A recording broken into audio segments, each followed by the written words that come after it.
My first question was going to be, you were at All-Star Weekend. I know we talked. You spent a little bit of time down there in San Francisco also after the All-Star break. What did you think of this All-Star Weekend? And if there's anything that you can think of to fix this All-Star Weekend, what would you do to fix it?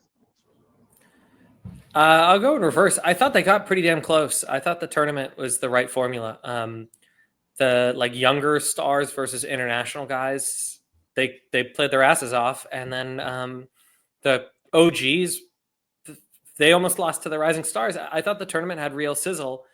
The problem was the television broadcast. I don't know if TNT was giving a middle finger to the league or they didn't read the room or whatnot, but it just turned what ended up being competitive basketball, which you only see at All-Star Weekend, into junk. I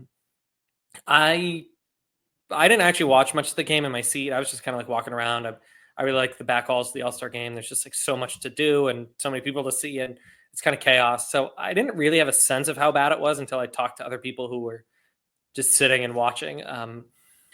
But I guess one anecdote I've shared was I was down on the court for a little bit when they were doing some TNT crap. And at one point, Giannis literally took time to check his son's diaper, which, like, we're all supportive of dads who take, a hands-on role, but there shouldn't be enough time in a basketball game for a dad to check his son's diaper, I don't think. So I thought the fix is right there. I hope whoever has it, NBC, I think, has it next year, they stick with a formula like that and they don't get so self-indulgent, because I think that was the biggest concern probably. And then I don't know. I don't really like San Francisco. There's too many robots walking around everywhere. It kind of creeps me out. When I went last year, or 2 years ago rather, to Indianapolis, they handed you a hand knit hat that I guess some like volunteer grandmas had made everyone who was coming to All-Star, like a little beanie. And it felt like Indianapolis was really thankful to have the All-Star game.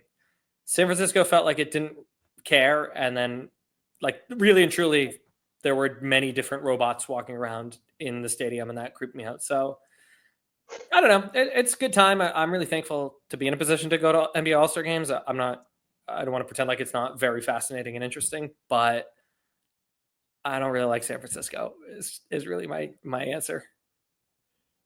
How many All-Star weekends have you been a part of or been able to go to? Just the two here. I went Indianapolis, figured I should go to one, and it's closer, it's more affordable.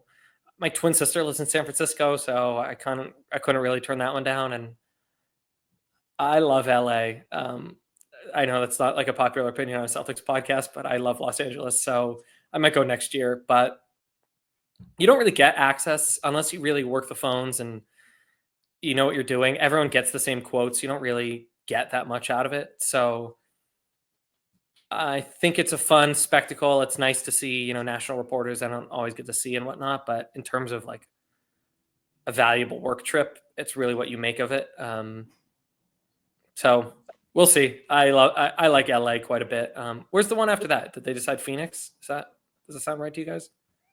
Not really, not really sure on that one. NBA All Star Week. All I know is it could have been in Boston these last couple of years and didn't quite get the bid. I don't But in know. terms of, The stadium might not be big enough. There's so much going on at All Star at all given times that I literally don't know if TD Garden is a big enough building.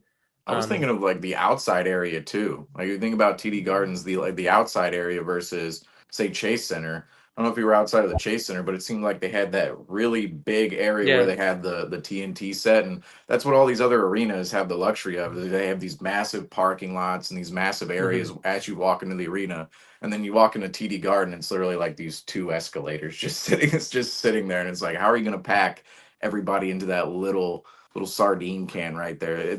Obviously, it's been renovated in the past decade, but from even the size and the space you have in downtown Boston there with the Celtics and TD Garden, I mean, there's really not much space to work with for All Star Weekend in Boston. I think you'd be right on that one. Yeah, a hometown one would be fun. It's like when the playoffs roll around, it's nice to be on home turf, but I don't like logistically know how it would be possible. It's above my pay grade. I guess it's not my problem, but I don't really know. Sorry, I got a cat that wants to be involved in the show. So yeah, that'd be my take on All Star. We It's have pretty plenty of normal thing on this cats program, going by the to way. town. Cats make appearances all the time. They're either Great. meowing in the background, they're coming up on camera, and Franco, don't get out that cat mask. I'm telling you right now. No, The cat we mask, don't need to tell the guy about that. don't get it out. Don't get it out. But And I anyway, was able to confirm that next year is LA and then 2027 is Phoenix for the All-Star game. So we were correct with that. There's been a lot of talk, just continuing on a little bit with All-Star Weekend, of, we get these reports that the NBA is starting to draft up proposals for a potential one-on-one tournament next All-Star Weekend. There's clips on social media of Durant saying he'd be a part of it. Anthony Edwards also saying he'd be a part of it.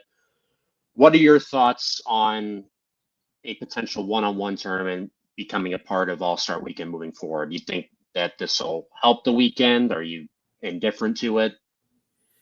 I'm probably indifferent to it. I think the only All-Star game that matters is baseball, and I think it's because the pitchers want to beat the batters. So a one-on-one tournament, fundamentally, you can't get punked on defense because you're the only guy playing defense, so that's nice. My bigger concern is that I don't think it matters. Like I've said this before, like if you follow Jason's weekend, Jason Tatum, he arrives in San Francisco Saturday morning. He immediately has to go to Oakland to go to practice. It's an hour in the car. He does all the media practice, and there's like a lot of waiting around and photos, and it's a lot of work. He has to get into a car and go to this Jordan event. That was cool. I actually was there with him, and it was a cool event. But that's a lot of time. Then he's got to go back to San Francisco, another hour in the car. I actually, I ended up taking a boat across the bay with Jared Weiss because it was so hard to get around town. And then you got to do the All-Star game. Then Sunday you wake up, and by the time they actually get to the game, these guys they all have to do their corporate sponsorships. It's just a big convention. I mean, it's just a big commercial. So yeah, putting a tournament 2-on-2, 1-on-1 might, guys' pride might really come out and they might try, but fundamentally, I don't know if the league cares because it's really about selling Starry and 2K and stuff more than it is about a competitive exhibition game. So, oh, damn it. My cat bit me because I wasn't paying attention to him. I don't know. Once LeBron retires and whoever the new face of the league is going to be, maybe they'll care. LeBron patently does not give a shit about the the All-Star game. So it might be that culturally it will just change in a few years anyways. yeah, that's what it's ultimately about, though. Is I think you hit the nail on the head in terms of it being really, it's a pageantry event. It's really a pageantry event for all the superstars who go there and have their little moment, whether it's being introduced or you talked about going to the Jordan event with Jason Tatum. That's a whole different side to All-Star Weekend that people don't even consider, is all the little events outside of what the NBA is actually hosting.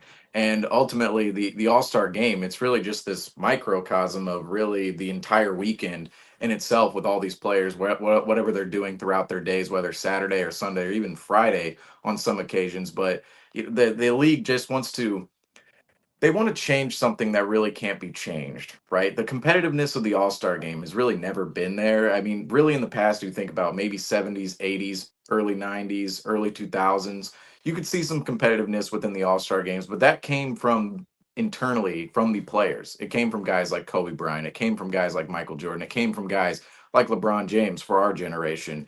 And ultimately, you're only going to have that if you have the internal motivation from players to actually go out there and play. Otherwise, it's going to be like it is most years. It's going to be a lot of running and gunning up and down the floor, shooting threes from mid-court, throwing up lobs to the big guys. That's what it's really about. And the competitiveness, to me, it doesn't go in line with the NBA wants to fix their ratings, but competitiveness in the All-Star game ratings, that's not going to determine the All-Star game ratings. What's going to determine the All-Star game ratings is what are the storylines during the regular season? Who are the headliners throughout the regular season? Who are your superstars? Who are your rivalries? Are they playing each other in the All-Star game? Are they on the same team in the All-Star game? Right now, the NBA, they can be at a little bit of a void with some of these things, and that's going to inevitably affect their All-Star ratings too. If your NBA regular season ratings aren't up, the All-Star ratings aren't going to be good either. Yet the fix is, to the NBA's eyes, oh, we need more competition at All-Star break. I don't feel like we need more competition. I feel like we just need more storylines throughout the regular season that people can follow into All-Star break and really enjoy from that standpoint, because the competitiveness has never quite been there for All-Star week, and it really is more of a pageantry event. But anyway, David and Franco, you guys can piggyback off that if you guys want. Yeah, I think it's kind of might as well have been the Oscars last night, the NBA All Star Weekend, and coming back from the All Star Weekend, Jaylen Brown and Jason Tatum both played a part in that, playing for the OG team, which ended up walking away from that